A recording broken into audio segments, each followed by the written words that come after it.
Muy buenas tardes a todos, ¿qué tal? ¿Cómo están? Si han sido considerables los avances en la paridad entre sexos estas últimas décadas, queda mucho todavía por hacer para rescatar del pasado obras realizadas por mujeres olvidadas desde hace siglos. Uno de esos rescates lo ha realizado nuestro invitado de hoy, el director de la orquesta argentino Leonardo García Alarcón, quien acaba de estrenar una ópera de la italiana Antonia Bembo en la Ópera de París.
Muy buenas tardes, Leonardo. Buenas tardes, Jordi. Bienvenido de nuevo. Gracias. A Radio Francia Internacional. Muy contento de estar aquí. Es un placer tenerte aquí con nosotros.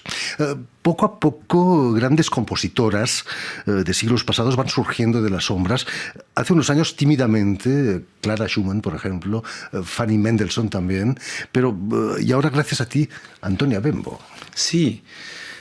No quiero desilusionar a nadie, pero de alguna manera también hay muchos compositores que fueron olvidados, hombres. También. y con Capella Mediterránea, mi orquesta, hemos descubierto muchísimos. Pero es verdad que Antonia Bembo es un caso muy particular en la historia. Es una compositora alumna de Francesco Cavalli. Yo había dirigido en el 2016 en la Ópera de París una ópera de él, Heliogábalo, con Thomas Joly. Y ella estudió con él, pero su familia, Bembo, era una familia noble veneciana y su marido era violento con ella, con sus hijos, gastaba su dinero. Ella le pudo hacer un divorcio, algo rarísimo para la época en Venecia, pero esas cosas se podían hacer. Y luego se escapó a París con Corbetta, un guitarrista de Jean-Baptiste Lully, el músico del rey, y el rey la protegió y la nombró Mademoiselle de la Musique du Roi y le dio protección, una pensión, y le encargó una ópera, que es esta ópera, Ercole Amante, extraordinaria, que estamos haciendo en la Ópera de París. Es cierto que Luis XIV ya tenía una edad avanzada. Quizás esa ópera no estaba encargada para ser representada, ¿no? Seguramente. Yo le llamo la ópera utópica. Para mí nunca se iba a hacer. Bueno, era una especie de beca, quizás, ¿no? Yo creo que para el rey significaba una manera de mirarse a sí mismo, porque este Ercole Amante fue hecho para su casamiento, donde en 1662, el 7 de febrero, Cavalli había escrito la música sobre el mismo libreto de Buti. Y pedirle a su alumna, cuando Cavalli está muerto desde hace 40 años, escribir una música sobre el mismo libreto, le permitía mirarse a sí mismo, porque en Francia siempre se hizo una relación entre Hércules y el rey de Francia. Incluso se decía el Hércules galo al rey de Francia, porque Hércules era el hijo de Júpiter y Luis XIV era el hijo también de Dios, representante en la tierra. Entonces, esta ópera representa a un Hércules violento. Se enamora de la novia de su hijo y no tiene ningún problema para decidir casi matar a su hijo, matar a su esposa y quedarse con ella. Y el rey observa eso en su casamiento en 1662, pero al final de su vida le pide a esta compositora: escríbeme una ópera sobre el mismo libreto que tu maestro. Esto es algo extrañísimo, es casi una novela. Quizás era una manera de resucitar, ¿no? Ese Hércules que fue. Absolutamente, mirarse a sí mismo. Sí, sí. Es cierto que descubres esa ópera gracias a un concierto dedicado a la última noche de Luis XIV. Sí. Con una orquesta barroca francesa. Con la orquesta baroque de Jeune me invitan a hacer un recital. Yo les digo que no me interesan mucho los recitales solistas. Entonces me interesaba hacer una noche en donde podamos ver desde 1645, en donde Luis XIV escuchó una finta pazza, tenía 7 años, con bailes de cigüeñas y de osos, hasta el final de su vida, con las óperas de Lully, de Destouches. Y ahí fue que me encontré con este pedido de esta ópera de 1707, ya principios del siglo XVIII, ópera que nunca había sido tocada. Pedí la partitura y me encontré con esa maravilla y dije, algún día tendremos que hacerla. Pero ¿sabes, Jordi? Te puedo confesar que no fue para defender la obra de las mujeres compositoras que yo lo he hecho, porque fue la obra que me sedujo, y también al director de la Ópera de París, porque yo le toqué la obra en piano con otras obras de otros compositores, y él eligió esta, pero sin saber absolutamente quién la había compuesto. Antonio Bembo recibe el encargo en 1707, ¿no? Sí. Ya tenía una cierta edad. 67 años tenía. Imagínate. O sea que estaba realmente en un momento en donde sabía que no iba a hacer una carrera de compositora. Casi siempre las obras que escribían los hombres compositores las dirigían ellos, y a la vez eran empresarios o estaban muy bien acomodados, pero ella para nada. Y jamás el rey iba a poner los medios que había puesto, o sea, coros, solistas, orquestas, gigante, en su casamiento. O sea que sabía muy bien, los dos sabían muy bien, que era una obra íntima, secreta, que iba a quedar allí sin ser tocada. Y por eso hemos decidido, de alguna manera, casi ganarle al destino. ¿Te parece que conoces mucho mejor la figura de Luis XIV después de haber trabajado con esta ópera? Absolutamente.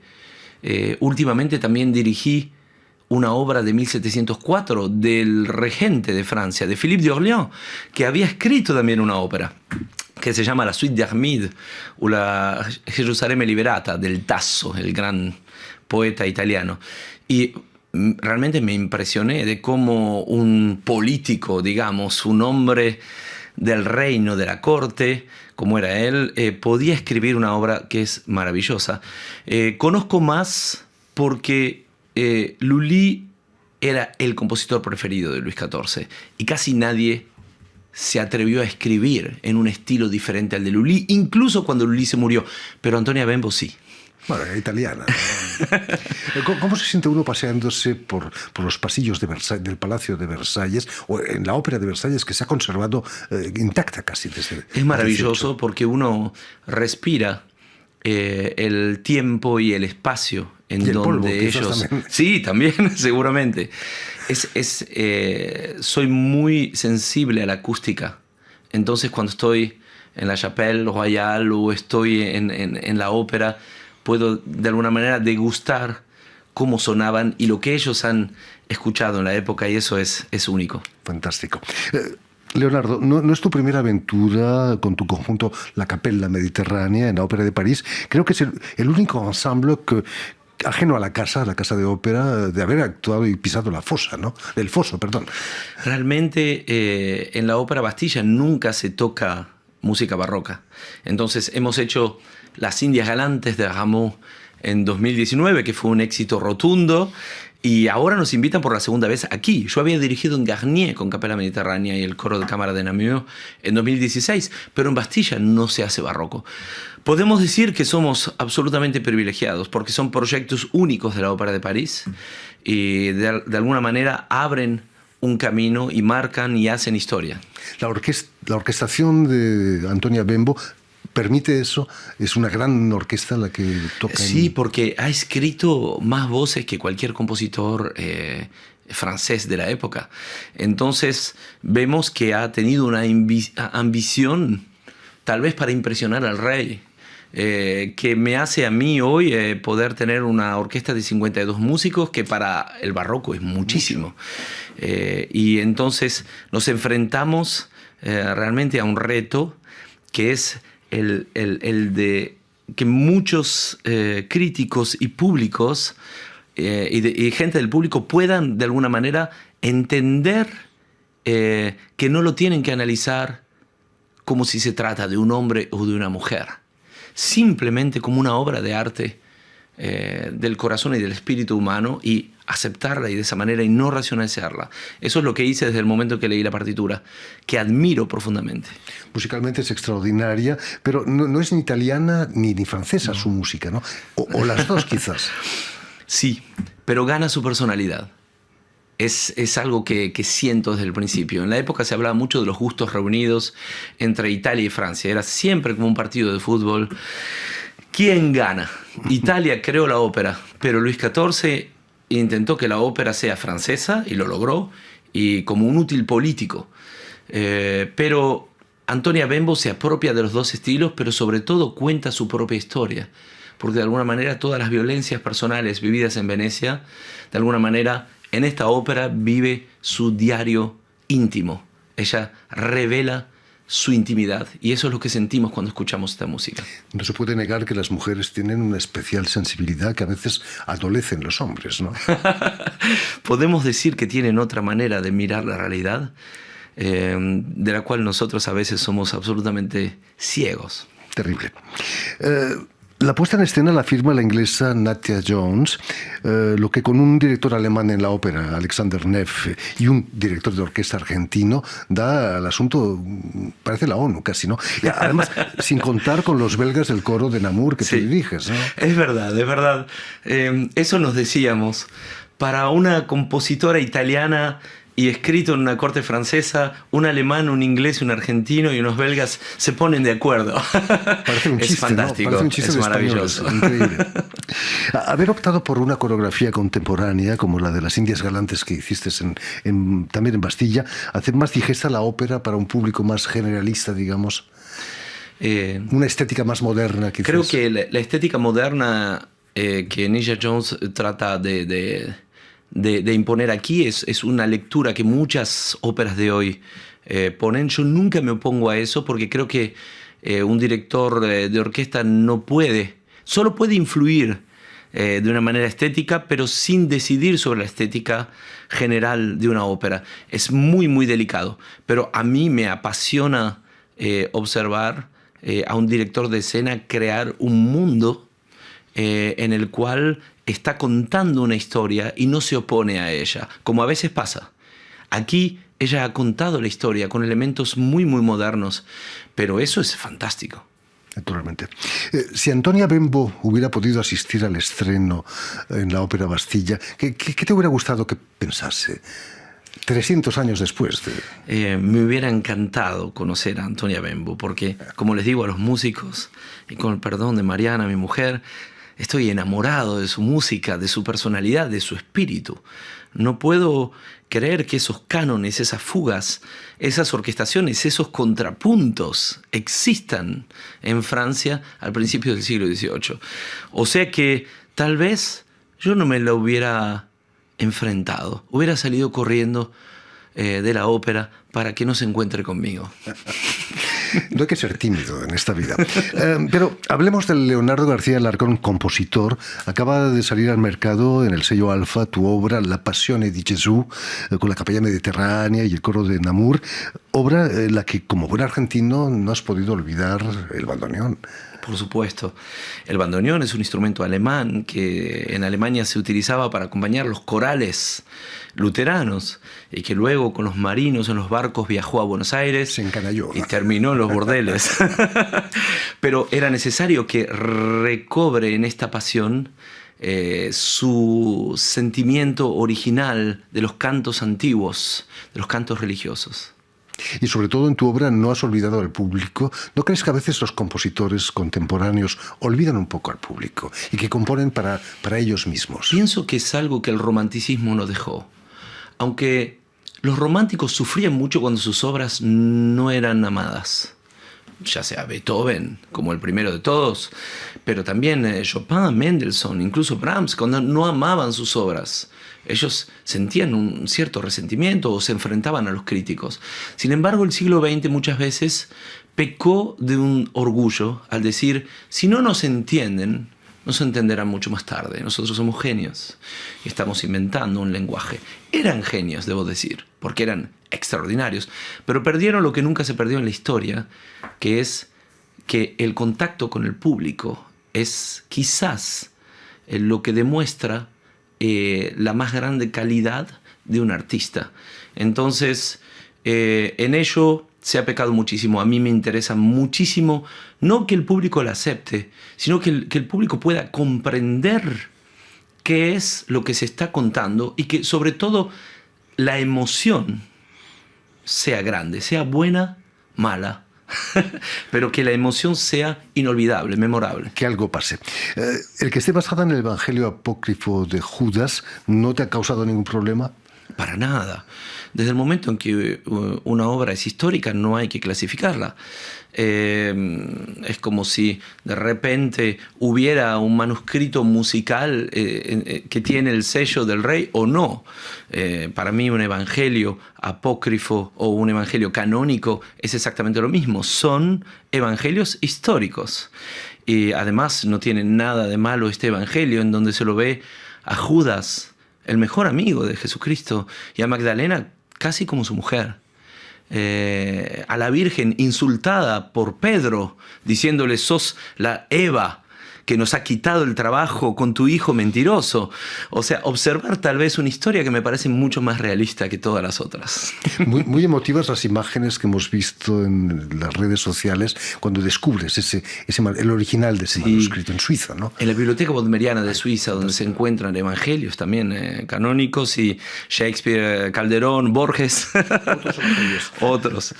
Así que fue algo muy fuerte, y sobre todo saber que al final dice realmente Evangelio de Judas.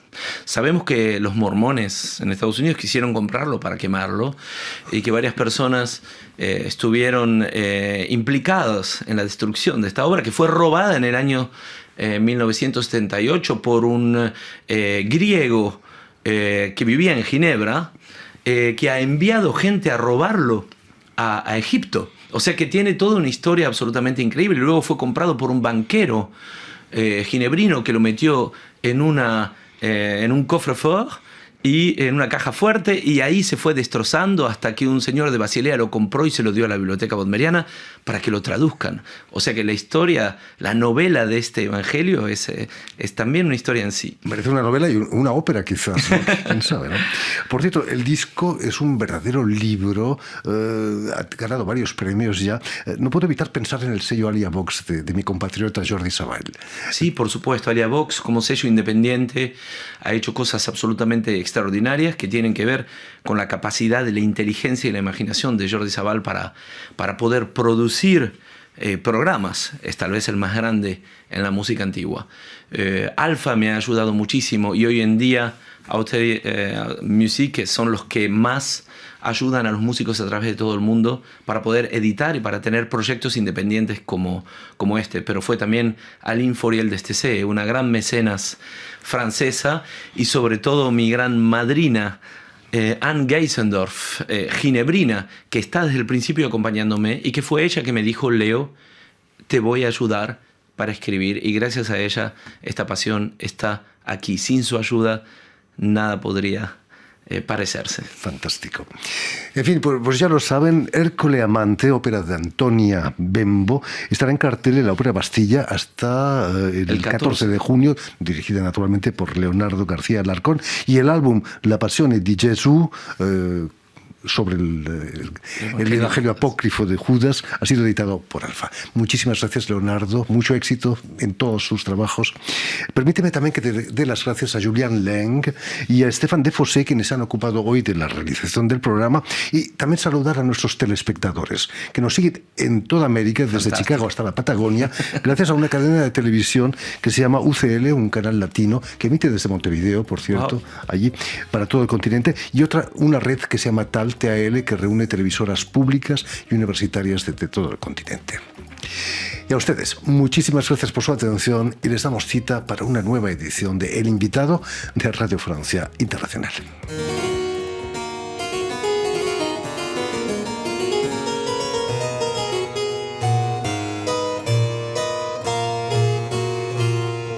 Antonia Bembo étudie la musique avec Francesco Cavalli.